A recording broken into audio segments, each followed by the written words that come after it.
I think I've got to say that in my time as a senior minister, I don't recall ever there not being a tough time. It feels like most of my ministry time has been at crisis stage. Any kind of leadership, particularly in Australia, we experience loneliness and isolation. I don't actually know if I'd still be doing what I'm doing now if I didn't have the help and support of partners in ministry. Pastors need someone to walk beside them and allow them to be vulnerable. They need someone who says, hey, how are you going? Hey, what's God teaching you? Nobody asks that question. So we want to ask that question and walk beside pastors. We want pastors to know that when they meet with us, we're on their side. We're here for them, and we want to see them thrive in ministry.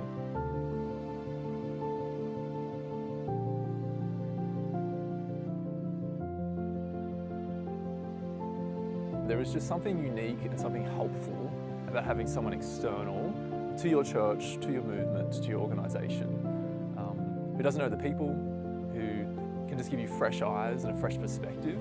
To have someone outside of that, your own context, to be able to process, to keep going, to keep going, to keep going is foundational, because I don't think it comes primarily from within your church context. Although Bible college is great training for ministry as a pastor of a church, there are other things that we need to upskill in so that we can run the church more efficiently in the 21st century.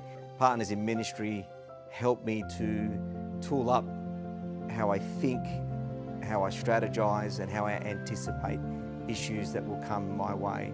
It's really helped me manage some big challenges in the church space. So be they personal challenges or be they challenges with particular personalities.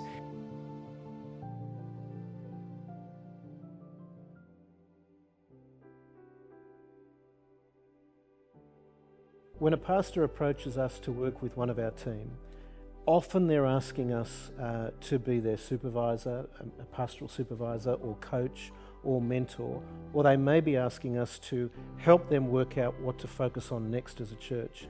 And our first priority is to help them to do that, and to do that both effectively and in a healthy manner. They haven't given me what you might call a cookie cutter approach. This is working over there, so do the same thing here and it should work for you. They've actually really pushed down to who we are, who's in our community, and how do we take the next steps strategically in growing the kingdom in where we are in this time and day. The process of coaching is actually about the coach pushing me to think about what is it I need to do to take the gospel forward for the church to grow, the kingdom to expand. I'm so grateful to see that the churches we're working with for at least a year are growing at 19% in attendance per annum. That is outstanding, and we're still working on how we can do a better job. We're seeing 7% of people in church life coming to know Jesus. So that means if you've got a church of 100, that's 7 people who have come into the kingdom in the last 12 months.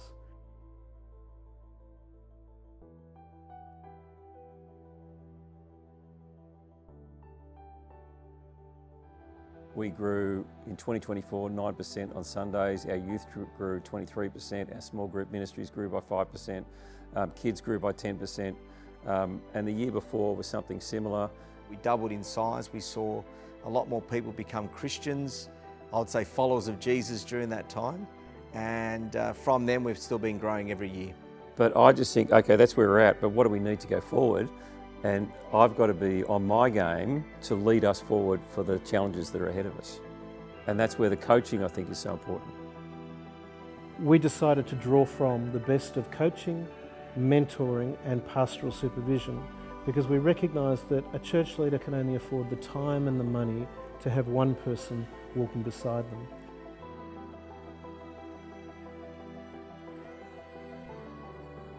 We want to make sure that we cover the whole of pastoral supervision, that we are supporting someone in their soul, in their role, and for their context, that the gospel might flourish, that the church might flourish, that the kingdom might flourish, as well as the pastor.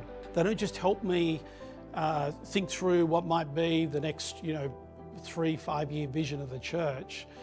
but because of the regular meeting with them, they keep coming back to how's church going, how's the vision. So to have somebody that I could talk to about how we do ministry and the impact that was going to have and the next step for us as a team was just invaluable.